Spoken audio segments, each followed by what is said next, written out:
El amor inefable de Dios, por Thomas Manton. Porque de tal manera amó Dios al mundo, que ha dado a su Hijo unigénito, para que todo aquel que en Él cree no se pierda, mas tenga vida eterna. Es el Evangelio de Juan, capítulo 3, versículo 16. Tenemos en estas palabras la suma y sustancia del Evangelio.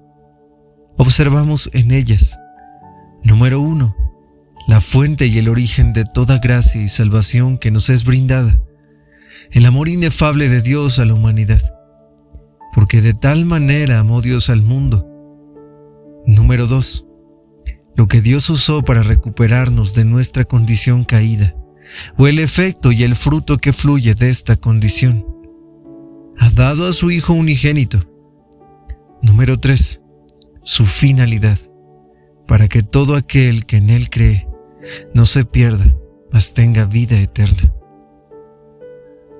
Primero, el origen y el comienzo de todo es el amor infalible de Dios.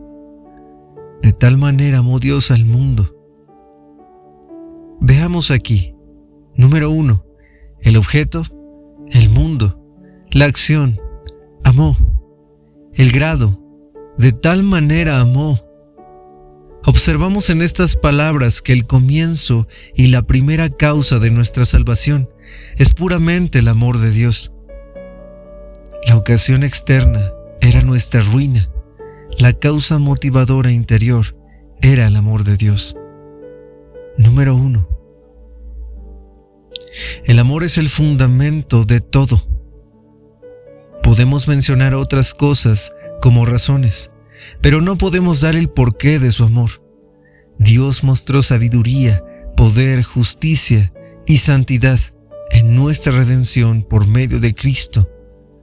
Si preguntamos por qué dio tanta importancia a una criatura que no tiene ningún valor, creada al principio del polvo de la tierra, para luego caer en la deshonra y no poder serle ninguna utilidad, tenemos aquí la respuesta: porque nos amó.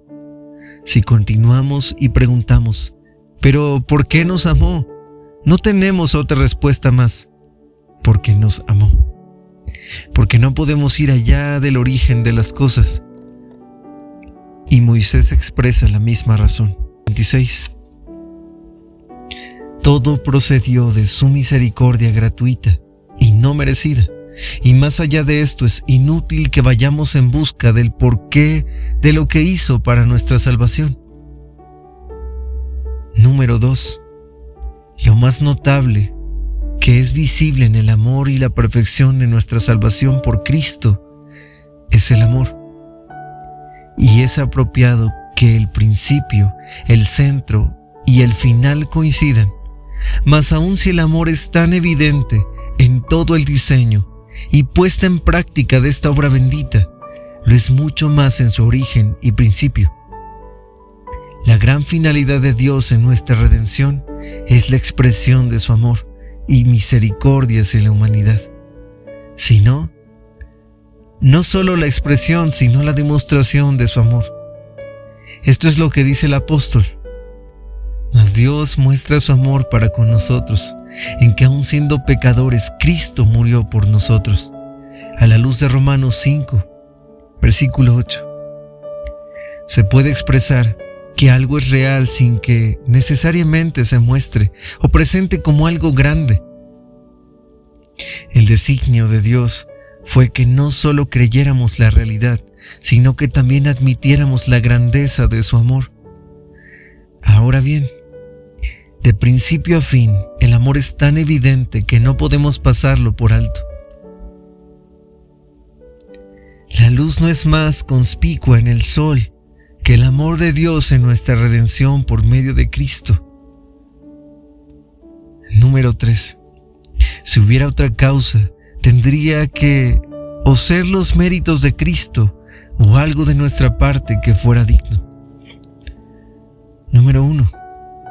Los méritos de Cristo no fueron la primera causa del amor de Dios, sino la manifestación, fruto y el efecto del mismo. El texto nos dice que primero Dios amó al mundo y luego dio a su Hijo unigénito. Juan dice: en esto hemos conocido el amor, en que Él puso su vida por nosotros, a la luz de 1 de Juan capítulo 3, versículo 16.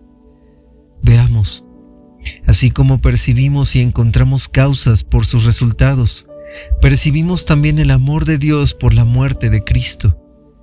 Cristo es el medio principal por el cual Dios cumple los propósitos de su gracia, y por lo tanto es representado en las Escrituras como el siervo de sus decretos. Número 2. No hay nada digno en nosotros, porque cuando su amor lo llevó a dar a Cristo por nosotros, tenía en su mira toda la humanidad como una masa viviendo en la contaminación o un estado de pecado y sufrimiento, y por eso nos proveyó un Redentor.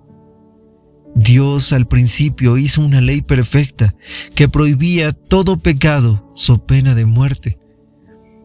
El hombre desobedeció esta ley y la seguirá desobedeciendo día tras día, cometiendo toda clase de pecados.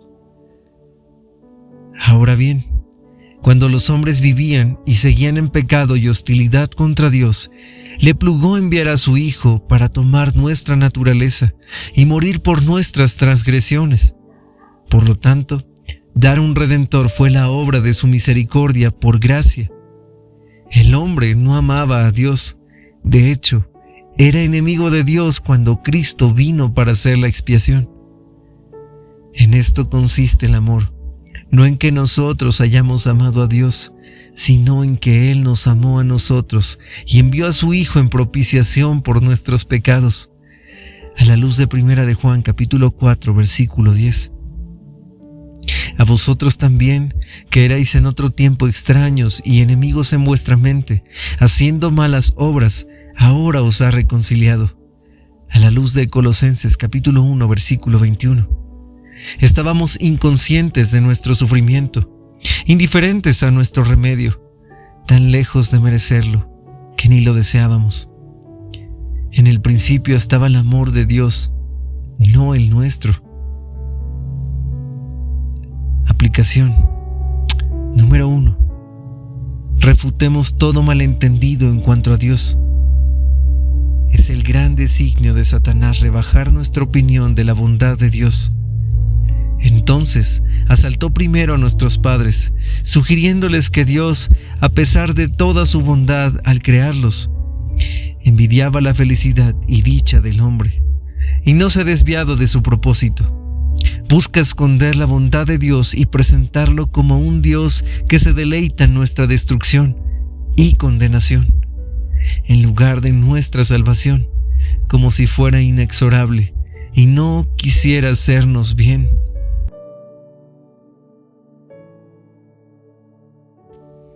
¿Y para qué? Para que nos mantengamos distanciados de Dios y lo consideremos aborrecible. O si no puede lograr tanto, nos tienta a tener pensamientos burdos, indignos y malos acerca de su bondad y misericordia.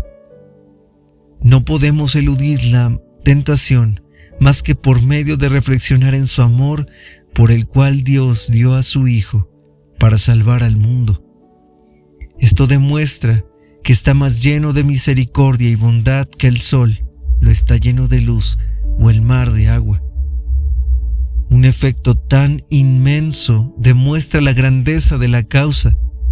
¿Por qué expresó su amor de una manera tan maravillosa y asombrosa, sino para que tuviéramos pensamientos más elevados y grandes de su bondad y misericordia?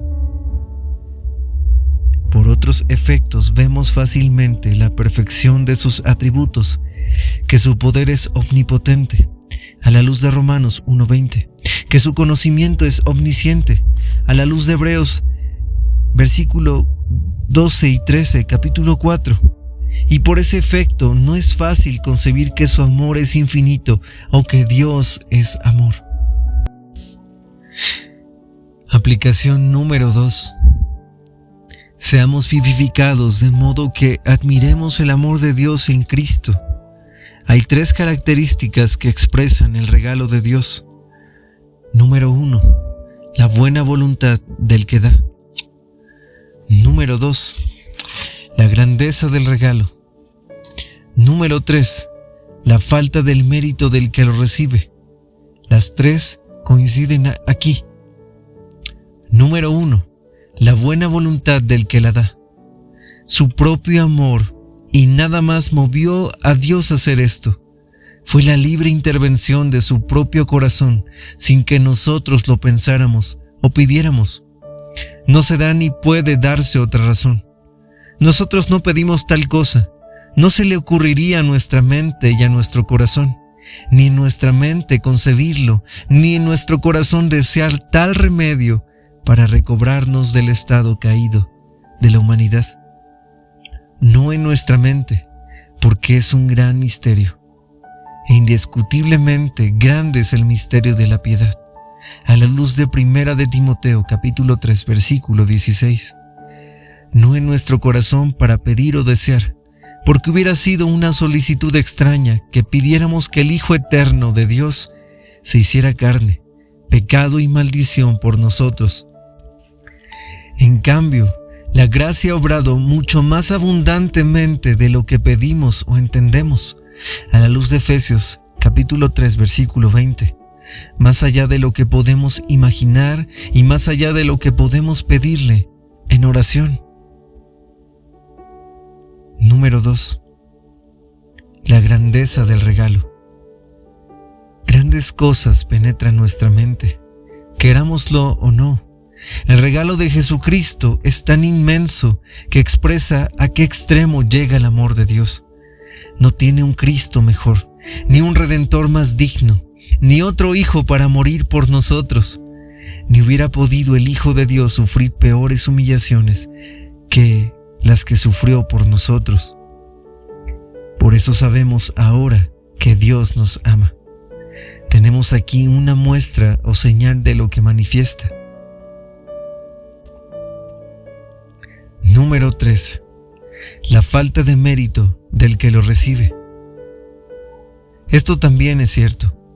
Somos totalmente indignos de que el Hijo de Dios se encarnara y muriera por nosotros. El apóstol bien lo recalca. Ciertamente apenas morirá alguno por un justo. Con todo, pudiera ser que alguno osara morir por el bueno. Mas Dios muestra su amor para con nosotros en que aun siendo pecadores, Cristo murió por nosotros. A la luz de Romanos capítulo 5 versículos 7 y 8. El apóstol alude a la distinción que era familiar entre los judíos. Tenían sus hombres buenos o ricos, sus hombres justos, celosos de la ley, y sus hombres malos, sujetos a condenación. Quizá daría uno su vida por alguien muy misericordioso, pero sería imposible encontrar a alguien que fuera tan generoso o que estuviera dispuesto a dar su vida por un justo, o alguien totalmente inocente. Pero subrayemos que hay términos mitigantes, quizá y pudiera ser. Pero subrayemos, sería raro que alguien muriera por otro, por más bueno y justo que fuera. En cambio, la expresión de misericordia fue infinitamente superior a la que cualquier hombre ha demostrado, por más amistoso que hubiera sido. No había nada en el objeto que lo impulsara a hacerlo, porque no somos ni buenos ni justos, sino impíos, sin tener en cuenta que no hay ningún mérito en nosotros, porque todos estamos en un estado de condenación. Envió a su Hijo a morir por nosotros y librarnos de la muerte eterna y hacernos partícipes de la vida eterna. Dios de tal manera amó al mundo cuando habíamos pecado y nos habíamos arrojado conscientemente a un estado de condenación.